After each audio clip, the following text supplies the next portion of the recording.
Welcome to the Dark Side of Soul podcast. This is Joe. And this is Sean. I'm sounding way too cheerful for the subject we're talking about today. I'm not sounding cheerful. I'm just sounding flippant. Is that the word? No, not flippant. I am sorry. Yeah, I am. Okay. I wasn't going to mention it, but yeah, my schedule's been changing, and I'm getting my second wind right now. Getting my second wind. Oh, How are really? you, Sean? Can I borrow some of that second wind? Yeah. Any way you can email some of that to me? Or? You know, there's so many dad jokes in what you're saying right now, and I'm going to resist. Well, I'm always trying to set you up for dad jokes. Mm. I'm Mark Messier and you're Gretzky. So I set up the assists. That's a Canadian reference, and it's a sports reference. That's a double strike. It's like this kind of like 80s, 90s hockey. That's about as far as I can go with sports references. You know how much you and I have had long talks about 80s Canadian sports. Mm. Mm-hmm. Is it plural? Oh, that's funny. That was good. That's good. That wasn't even a dad joke. No, it wasn't. We do have a very serious topic, and we're being a little lighthearted. I guess it's it's our way of coping with heavy topics. Mm. But I want to just say right offhand that we also conduct the Dark Side of Soul Ghost Walk. You can book the tour at darksideofsoul.com. Bring your friends. You can also, if you bring more friends, you get a discount. If you can't make it on the tour, feel free to buy our comic, which is on sale. You can get the electronic version, or if you're in South Korea, you can get the print version. You can get that also at darksideofsoul.com. You can also join our Facebook page at facebook.com/darksideofsoul, where we hold regular watch parties. And we just have a lot of fun. I'll add something to that, Joe. We've started and we're going to continue to do maybe once a month, but we're doing Netflix watch parties as well. So we'll put the links on our Facebook page. And when we have them, we'll try to choose things that are Netflix originals. So it's not restricted to region. That's an issue. Yeah. So all you have to do is get the extension for Chrome and follow the link. And when we go into the room and we hit play, it's a chat room, and we watch the movie together. We have a nerd out fest. We have a nerd out. Yes. Also, if you've had any supernatural experiences in Korea, please contact us at through our Facebook page at facebook.com/darksideofsoul, or at email us at info@darksideofsoul.com. We're compiling these stories into a new book. Yes. Are these all of our plugs right now? I just want to get that through. Yep. Minji, maybe. Make sure to Minji talks to you if you talk to us on the Facebook page. If you leave a comment, she'll bug you. Just talk back with her. Have fun. She will haunt you, but really challenge her. Really try to think of some unusual stuff to ask her, and just really try to stump her. She's really good. She's really good. She's got a lot of jokes. One thing is, like, if you ask her to tell a scary story, she has a lot of these one-line scary stories. If you haven't seen that, she's got a bunch of little things, and she'll even talk to you about BTS. Can you believe that? Yeah, I can believe that. Yeah, she will. She will. She's our chatbot on our Facebook page. Yeah. What am I missing? That's everything. The tour. Did you say anything about the tour? I led with that. I led with Okay. that. But I've been listening to our shows, and it's like, oh my God, we do 10 minutes of plugging before we even start our content. Let's just dive into our content today. Yeah, that's better. Yeah. But we do banter a bit. I think maybe some people Banter's fine, they like it, but I just or they listened just to our fast forward it. I listened to one of our recent shows, and we didn't even get it until 1/3 of the show was done by the time we got to our topic. Okay. All right, let's do it. All right. Today we're gonna. It's been on the news at the time of our recording that this coming December 2020, one of the most infamous sex criminals in Korea will be released. Mm-hmm. And what's even more disturbing and surprising is that he was convicted not that very long ago, and he's already being released. It highlights a lot of issues we have in South Korea when it comes to sex crimes. This will be an uncomfortable topic. I'm warning you, this isn't really for the children. Mm-hmm. Yeah. This is, yeah. I might be quiet much of the time today because this is a very, I'm very sensitive. This topic kind of really. Yeah. This one case in particular. Now, this one case is Cho Sun. Mm. He's the most hated man in Korea because he raped an 8-year-old in a bathroom in Ansan where I used to live. And were you there then? No, not at the time. We had just started doing the Seoul podcast. This is 2008. Right, so I remember us talking about that on the Seoul podcast. Okay. So it's really strange that the Seoul podcast has been around long enough for an average sex crime sentence. Right. That's quite an achievement. Or it just shows how short the Seoul podcast has been around. It's been around short enough for a Korean sex crime sentence. Yeah. I'm also going to make tasteless humor because this is how I cope. Well, but that's all. You're also commenting on the terrible nature of sentencing for sex crimes, how lenient it is, and we'll get into that later in the episode. So I don't know. We'll get some of the dirt out of the way first, some of the really graphic stuff, just so people know. And we're bringing this up. This wasn't the topic we were going to do this week. Actually, we had something else all planned, which we'll do next week. I already did. And we'll just do it. Research. Yeah, we'll do it next time. And I got all my stuff as well ready for that. But it's a very, very delectable, tasty subject. Yummy. So we'll get to that next week. We're doing this because although we knew last year that Cho Do-sun was being released this year in December. Yeah. But it's in the news again because the time is short. It's coming up. Yeah, we kind of got distracted by other things this year. Right, how exactly. do we miss it, you know? I hope he fucking dies of coronavirus too. So speaking of that, so being in the news again, I just said to Joe, was it just today I mentioned it?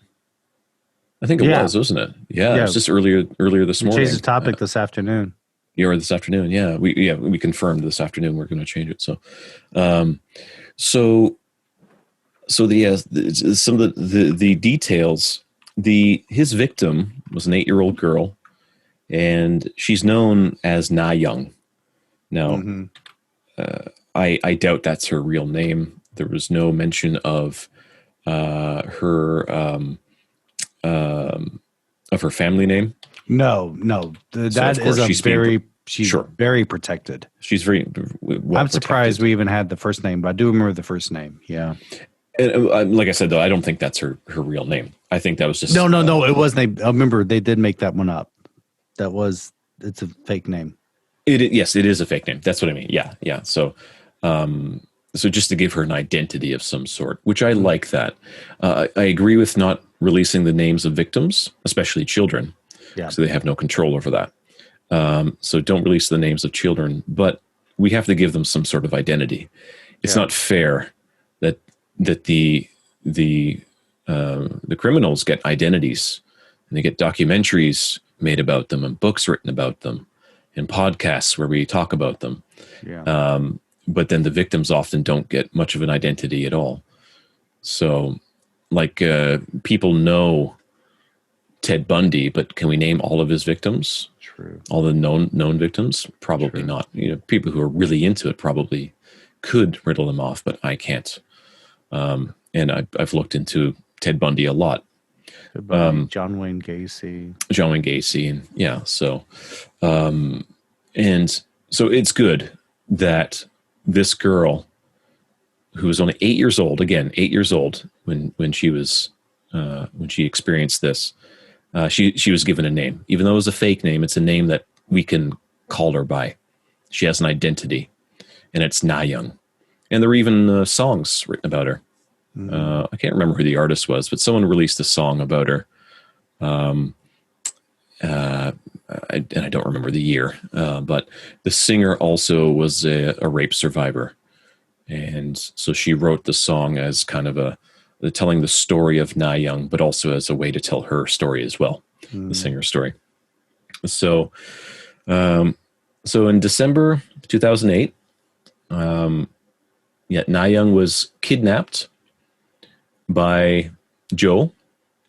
Not by me. Not by you. No, his family name, Joe Doosun. Oh. Kidnapped by, I'm just going to call him Joe. No, I'll call him Doosun. So there's no confusion. Doosun. I'll call him by his given. CDS. Okay. Yeah. CDS. Okay. And so she was kidnapped by him. She was dragged into a church bathroom. She was strangled until she was unconscious, and then she was repeatedly raped. And she was raped so badly, and her injuries were so extensive that her reproductive system was damaged beyond repair. And I remember reading that it was damaged because he used an object to rape her. Right. Yes. Yeah. So, and other internal organs were damaged as well, probably like her stomach and things like that. Mm-hmm. So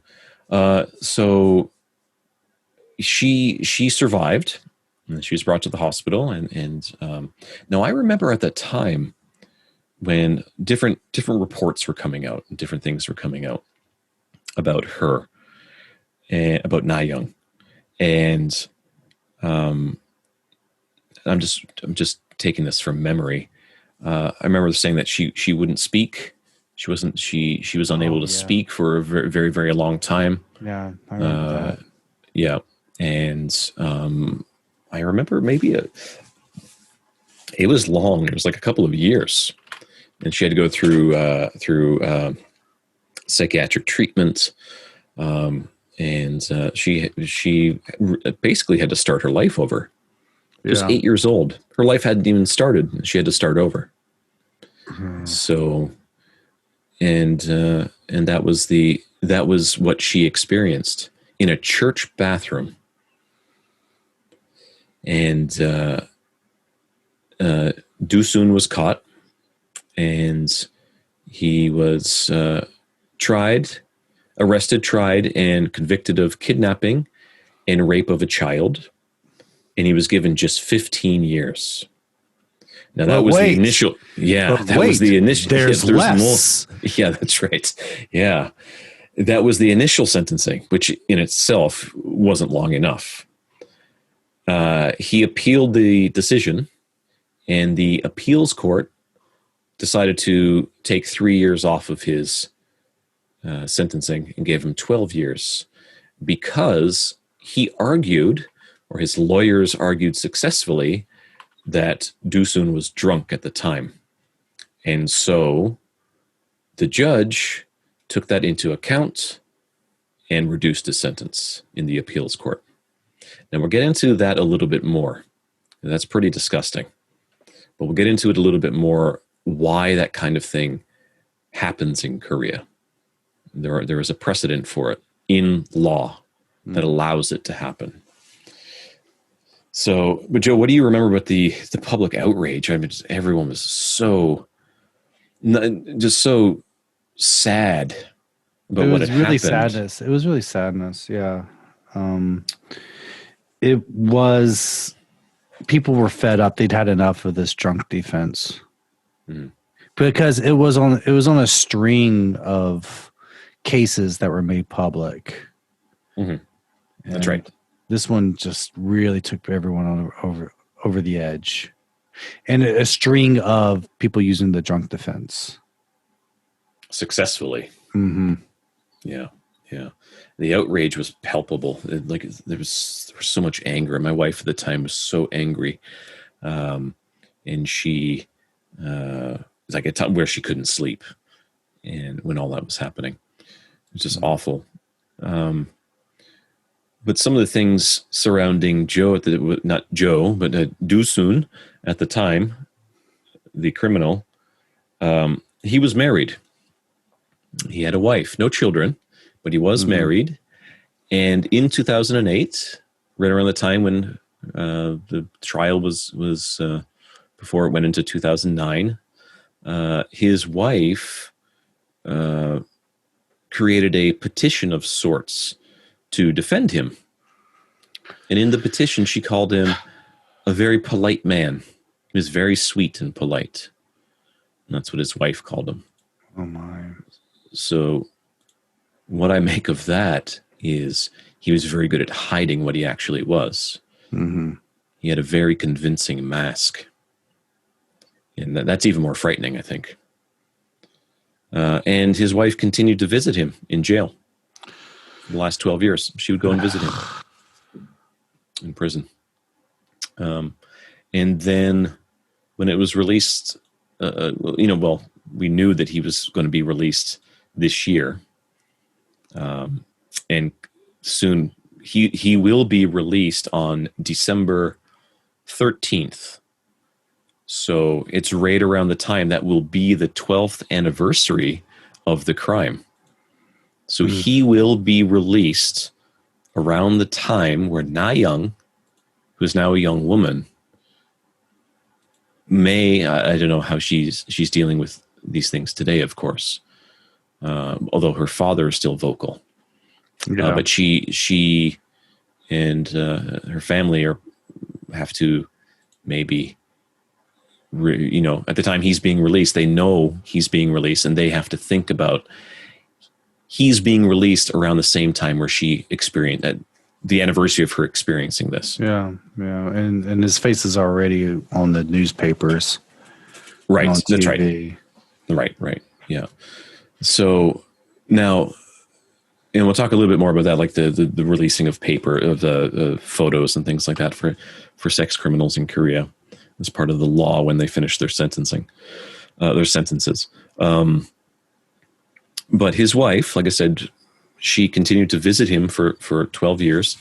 She still lives in the neighborhood where Na Young lives, the same house.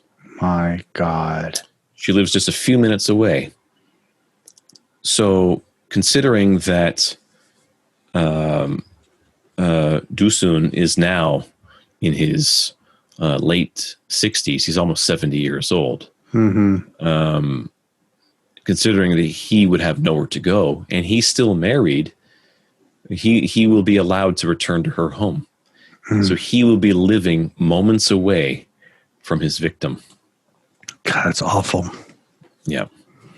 So, and Na Young's father has commented on this recently, and he said that they're considering moving.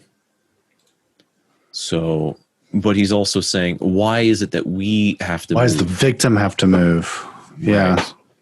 Right. Why is it that we have to pack up and leave our home and feel like we're on the run? to get away from the monstrosity of the not only the memories, but of the man himself, who's going to be living right next to them in a couple of weeks, in a few weeks, few months. Maybe, yeah. Oh, yes, it's only early. Yeah, about 2 months. Yeah, 2 months from now. So, now some experts are saying that there's no need to be worried or excessively afraid that Dusun will commit crimes again. Doesn't matter. That's right. That doesn't do anything for the Nayam. Fear of walking outside that you might see that person again. You have to wonder every time when you go out, you'd be looking over your shoulder, even if he doesn't do anything, just to see again. That's right. And as a parent, I don't know if I'd be able to hold in my rage. Bring my brass knuckles. Yeah. Yeah. This is another thing too. I don't think he's going to survive. I think because like as you said at the beginning, the most hated man in Korea. That's media. Media has been calling him that for years. The most hated man in Korea. So, and that's more than presidents. And there's some good competition in that field. Absolutely. Yeah. So, there's a very good chance that someone will just see him on the street and beat him to death. Yeah. So, don't think I'd care either. So anyway, the experts are saying that, there's no real reason to worry, but like you said, that's not the point. But they're pointing to they're backing this up because they're pointing to the fact that sex criminals like Dusun, who finish their time, they finish their sentences, they complete their sentences. They have to wear anklets, electronic anklets that trace their location at all times. They have GPS. They're kept under surveillance. Yeah. Allegedly it's tight surveillance, but I don't trust the police. So how tight is it? I watched Ant-Man 2. You can get around that. Okay. I haven't seen Ant-Man 2, so I don't know. And their identities are made public.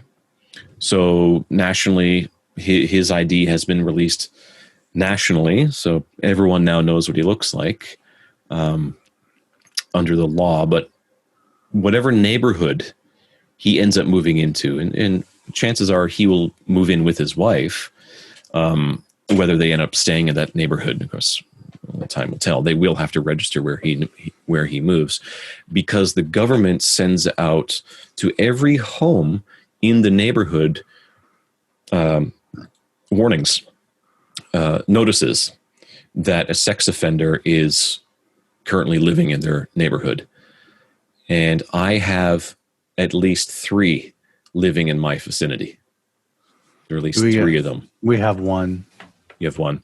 So for everyone who can see the video on Patreon, and I'll just give you an idea to see what these things look like. This is the most recent one we got of the sex offender that lives in my area.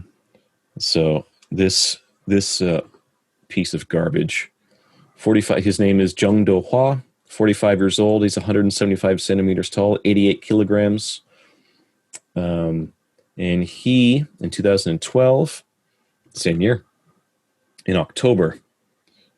September and October, he broke into women's homes. 2 women, 29 years old and 20 years old, and raped them. And he was convicted in 2013, August 29th. And he's now he finished his time, raped 2 women, was convicted in 2013. He's already out of jail, and he's living in my neighborhood. So anyway, so this is the justification for some experts. What's sad is I think if you declare bankruptcy, you can be out. If you declare bankruptcy and commit a sex crime in Korea, you'll be out of your sentence before you get out of your bankruptcy. It's ridiculous. Yeah, that's crazy. Yeah, absolutely. There's just something wrong with the way crime is viewed here. There's something much just to give how this lands on a spectrum. It's not just sex crimes; it's all crime. So, the very minor crime, fighting in public. If I'm walking down the street in Korea and someone comes up behind me and he punches me in the back of the head, while say I'm walking with my daughter, and they punch me in the back of my head, or they try to take my daughter, and I clock him and I break his nose. If and I probably wouldn't stop there. I'd hit him a couple times more. Mm-hmm. If his injuries were more severe than mine, I would get in trouble. Yeah, you're the guilty party. I'm the guilty party. It just doesn't make any sense. There is no system, no legitimate system in place that helps defenders, people who are defending themselves. And there's no system in place that really speaks on behalf of and protects victims. And that's a continual problem. Yeah, well, I think I've said this on the other podcast, is I see the Korean government seems to be like the dad in the driver's seat on a vacation drive, and the kids are fighting in the back seat, and he doesn't care who started it. He just wants them all to shut up and be quiet while he drives. Yeah. Instead of pulling over and it's like, okay, what's going on? Yeah. And figure it out. Yeah. A bad dad. So then when we bring it back farther on the spectrum to the more serious crimes like sex crimes, the stats just prove how everything is just completely out of proportion. Since 2008, only about a quarter of all sex criminals have gone to jail. Mm. So since Doosun committed his crime that same year, roughly 26% of sex criminals have seen the inside of a prison.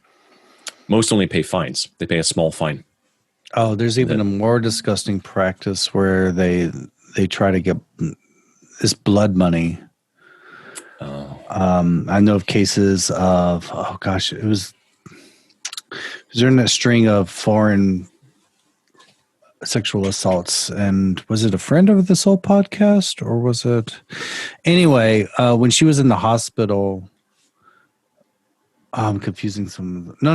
Okay. I remember when the perpetrator's friends were pressuring her to drop the charges, and they kept asking. Oh, that's what it was. Is when they were going back and forth with the police, the man was offering money to compensate, and the victim was saying no. This should go to trial. This should be punished. He should be punished. And the police was acting like she was being irrational because he was offering money. Gosh, that's so crazy. Yeah. We'll get to some of that too. I looked into some of the suggestions by some experts on why this kind of thing happens, and I dug into. I'm really curious. Yeah, and I dug into I read the criminal act.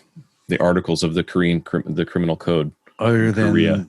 The possibility that they don't get punished that much because a lot of people doing the punishing see themselves in that situation in the future. Mm-hmm. Oh, yeah. Mm. Not going to punish them because that might happen to me one day. Right. I see myself in them. That's the scary one to me. That's frightening. Yeah. Jesus. Yeah. I never even considered that. Yeah. That is frightening. So just quick, a couple more stats. So just last year, so I mentioned that since 2008, only 26%, so roughly a quarter of sex criminals have gone to jail, and the rest have just paid fines. In 2019, so just last year, only a third of those charged with a sex crime mostly rape, have gone to jail. Charged, not 33 convicted though. They're charged. They're charged, yes. Yes, that's right. 33% of those charged have gone to jail. That's a really bad number if they were convicted. Yes. Yeah. 33% if charged have gone to jail. So quite small, comparatively very small to other places. So now it's not only physical crime as well. There's also the idea of sex crimes that are like illegal recordings. Yeah, it's gross. It's disgusting, really disgusting stuff. Terrible thing. We talked about it briefly on the episode we did with Ali and Hannah from What's on Your Mind. Yeah. Where this is something that Korean women have to deal with, being recorded in the bathroom. Who watches that? People with really issues. Yeah. People who really are just had the brain of an 11-year-old. Yeah. Well, I don't even know 11-year-olds who want to watch people in the bathroom. I don't know. It's all about curiosity or something, like some weird quote, like you never seen a naked woman before and you want to watch them use the bathroom. That's so gross.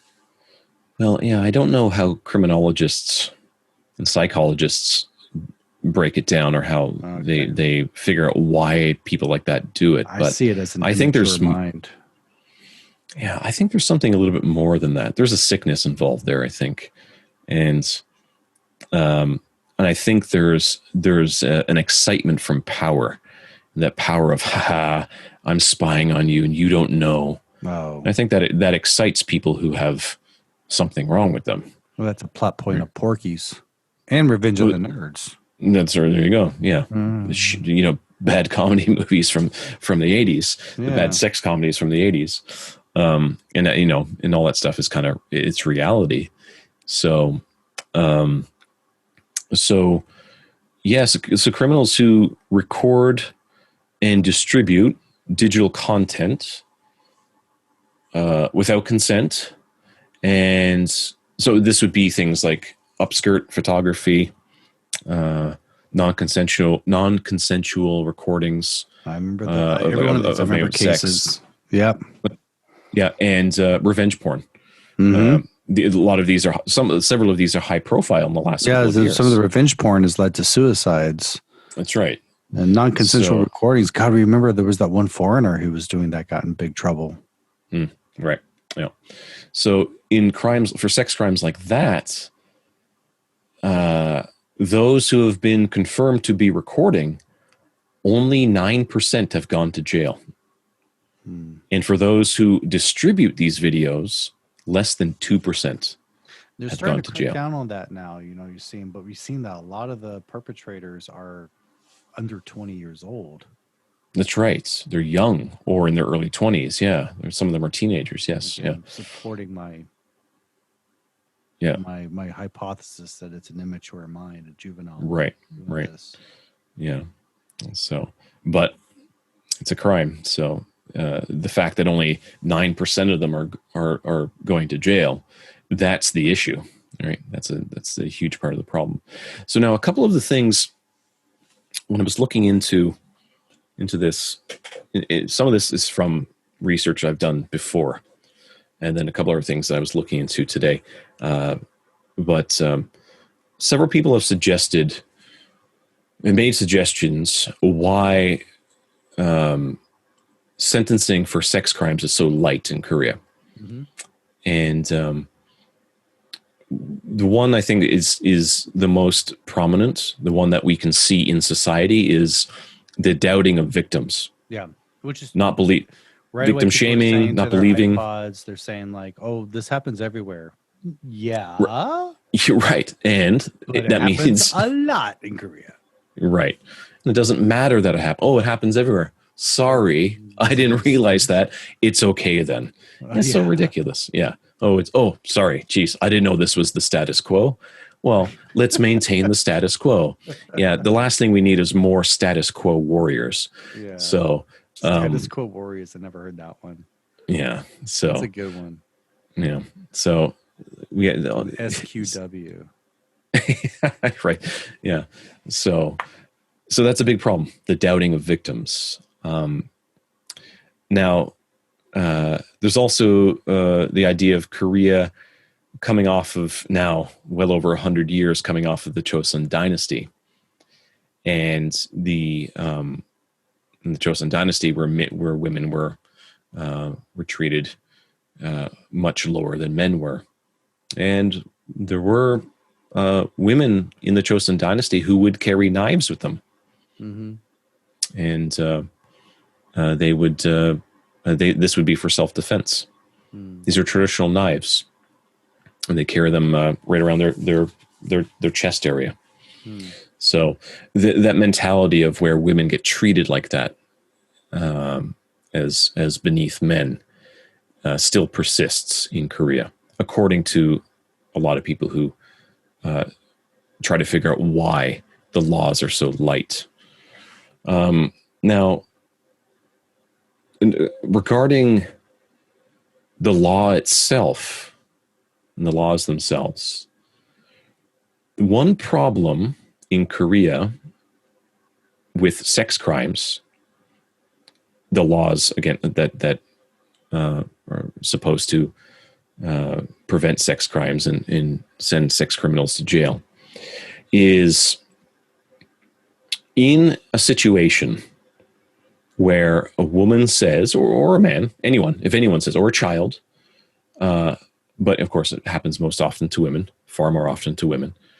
If the victim says, "Oh, I was attacked," it is up to the victim and her defense, not her defense, in her prosecution, her lawyer, to prove that there was violence and or a threat. They don't have to prove consent. Consent is not an issue. Right. So rape is seen as they can only see the system can only see rape as a violent act. Only violent rape is looked down upon, not just non-consensual sex. That's right. So if a woman is just held down and forced to have sex and it's not violent, then the law technically looks at that as being okay. Yeah. It's not a violent act. I mean, other than the sex part, it's not much different than some of the treatment you see on Korean dramas. Oh, yeah. That's one reason why I hate Korean dramas. The wrist grabbing. Right. And the spinning around and and then he'll say her name. Unjia. Napa. Opa. I hate that stuff. I hate that. Yeah. And I think a lot of this stuff, that's a good point. I didn't even think of to put that in the notes. That's a good point. A lot of this stuff is seen that's why you have yeah, that's right. A lot of this stuff is seen by young Koreans as the norm. Yeah, it's normalization. I mean, the what's on TV, everyone can say it just if you see it on TV, it normalizes society. A lot of the behaviors. Right. So, yeah. So that's a very good point. So, and I definitely think people see that and I'm like, oh, and it goes into their minds like that's the way relationships work. That's how it is. If I tell the woman no, or the woman tells me no, and she spins to walk away, oh, I can grab her by the arm and spin her back around violently and pull her towards me, and I can kiss her.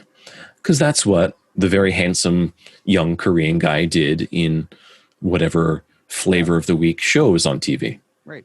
And it's all nonsense, garbage, narrative garbage, all those shows. Sorry to anyone who likes K-dramas. K1 class. No, I didn't see that. Yeah, I didn't see it. So I'm only commenting on the ones that I've seen. Everyone is rich. Everyone cries. And there has to be... parents' house, someone's stolen all the furniture. Okay, there's no furniture. It's my dad joke I always do when my wife's watching Korean dramas and they're always in the parents' bedroom or something like that, and it's an old fashioned style. Even no matter how rich they are, it's always an old fashioned style bedroom with no beds or anything, no furniture. So I'm like, are they talking about who stole the furniture? Right, right. So anyway, so all this stuff is normalized in pop culture as well. So that is a massive problem. But the law itself, so the Criminal Act of Korea, Article 53, allows for what it calls mitigating factors. And this is a very nice way to put leniency for sex crimes, sex criminals. Mm-hmm. So a couple of these mitigating factors have been seen in a lot of high profile crimes as the reasons for people getting out of jail early and having light sentencing. One of the mitigating factors being drunk, inebriation. Because, and that's exactly what Jo Do-sun argued. He said, "Oh, I was drunk on that December afternoon back in 2008. I was drunk." Yeah. And so of course, be lenient on that because prosecutors get drunk, judges get drunk. They can find themselves in trouble. Yeah, that's a good point. Yeah, that's a really good point. Make sure they maintain that kind of thing so they can protect themselves in the future. Like you said, maybe they see themselves in the criminals, and that's frightening.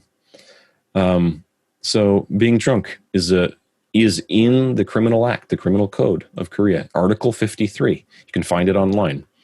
It's public information, of course.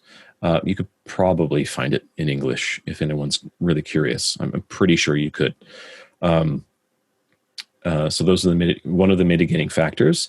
And the highest profile case where that mitigating factor was used successfully as defense in the appeal court of appeals, was the Cho Do-sun case. And that's why his sentencing was reduced by 3 years. The other mitigating factor is if the criminal says, "I'm really, really sorry." Mm-hmm. Apologies. Repentance. Repentance is a mitigating factor to reduce a sentence in the Criminal Act. Now, I think a lot of these people who do crimes like this are very vindictive. They're very good at hiding themselves. Ted Bundy, Cho Do-sun, married. The wife said he was always polite and sweet, but he was monstrous enough to do what he did to Na Young. So who's to say that if they go to an appeal court, and all they have to do is put on some crocodile tears, mm-hmm. Who's to say the court won't go, "Oh, okay, he's sorry. He's sorry that he destroyed the life of these women, mm-hmm. and this child. So, okay, let's reduce the sentence. Let's let him off easy." Yeah. In the most recent example of this was Son Jong-woo, who was running the dark web child porn ring. Mm-hmm.